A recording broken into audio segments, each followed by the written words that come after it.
জয় অসম, জয় অসম, জয় জুবিন দা, জয় জুবিন দা। আজি এই বিশাল নিৰ্বাচনী সভাত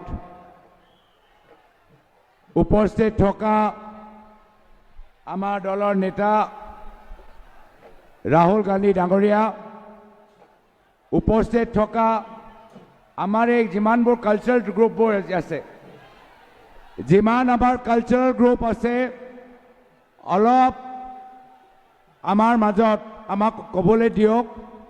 আৰু সন্মুখত সেইখিনি মানুহ যে আছে, অলপ শান্ত থাকক। সন্মুখত যিখিনি মানুহবোৰ আছে, হুলস্থুল নকৰিব, অলপ আমাক শান্তকৈ ক'বলৈ দিয়ক। আমাৰ কালচাৰেল ট্ৰুপ অলপ আমি ৰাহুল গান্ধী ডাঙৰীয়া যেতিয়া বিদায় দিম, আমাৰ বড়ো ট্ৰুপ আমি যেতিয়া ৰাহুল গান্ধী ডাঙৰীয়াক বিদায় দিম, তেতিয়া আমি আমাৰ গোটেই আমাৰ বিহু দল, বড়ো দল, মিচিং দল, আমি গোটেইখিনি তেখেতক সুন্দৰকৈ আমি বিদায় দিম। এতিয়া মই সকলোকে অনুৰোধ কৰিছোঁ যে আমি সভা কাম আৰম্ভ কৰিবলৈ বিচাৰোঁ আৰু সকলোকে আমাৰ শ্বৰ নকৰিবলৈ অনুৰোধ কৰিছোঁ। আপোনালোকে যদি এনেদৰে কথাবোৰ কৈ থাকে, তেতিয়া আমাৰ বক্তৃতা দিবলৈ যথেষ্ট জটিল হ'ব। এতিয়া আমাৰ নিৰ্বাচনী সভাত উপস্থিত থকা ৰাহুল গান্ধী ডাঙৰীয়া, আমাৰ মাজত উপস্থিত থকা AICC চিনিয়ৰ অবজাৰ্ভাৰ মাননীয় বন্ধু তিৰ্কী ডাঙৰীয়া, উপস্থিত থকা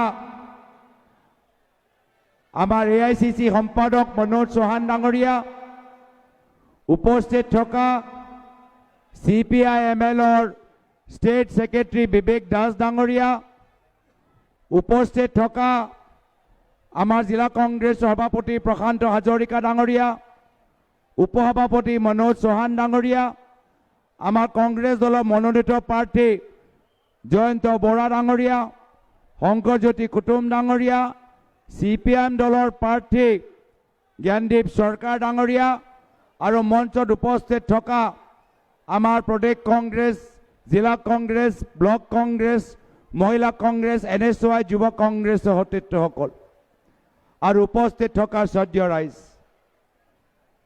আজি ইয়াত আহোঁতে মই राहुल गांधी डांगरियाक কৈ আছিলোঁ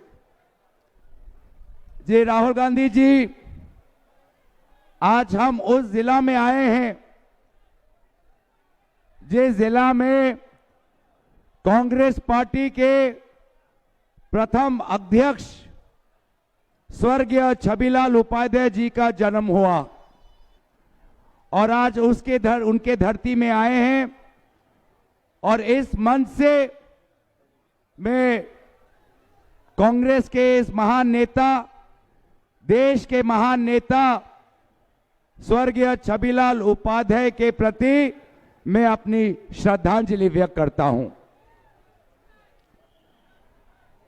आज আমি সকলে ঐক্যবদ্ধ হৈছো এখন নতুন বৰ অসমৰ কল্পনা কৰিবলৈ, আৰু এই নতুন বৰ অসম আমি যেতিয়া কংগ্ৰেছ দলৰ ফলৰ পৰা নতুন বৰ অসমৰ কল্পনা আমি কৰিলোঁ, তেতিয়া আমি প্ৰেৰণা ল'লোঁ। আমি প্ৰেৰণা ল'লোঁ আমাৰ স্বাধীনতা সংগ্ৰামৰ পৰা। ভাৰত স্বাধীন হ'ল যিহেতু ভাৰতৰ জনসাধাৰণ একগোট আছিল, আৰু সকলোৱে ভাৰতৰ স্বাধীনতা সংগ্ৰামত ভাগ ল'লে। সেয়া হিন্দু হওক, মুছলিম হওক, শিখ হওক, খ্ৰীষ্টিয়ান হওক, জৈন হওক, আৰু আমাক ব্ৰিটিছ শাসনে ভাগ ভাগ কৰিবলৈ বিচাৰিছে। ব্ৰিটিছ চৰকাৰে গম পাই গৈছিল কি যদি ভাৰতক ধৰ্ম নামত ভাগ ভাগ কৰা যায় তেতিয়া ভাৰতৰ শক্তি দুৰ্বল হ'ব।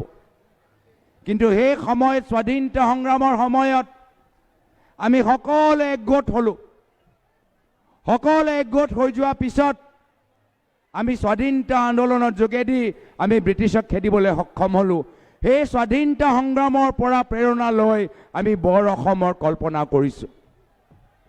আমি বৰ অসমৰ কল্পনা কৰিছোঁ জ্যোতিপ্ৰসাদ আগৰৱাল দেৱৰ আৰু ভূপেন হাজৰিকাৰ কবিতাৰ পৰা, গীতৰ পৰা।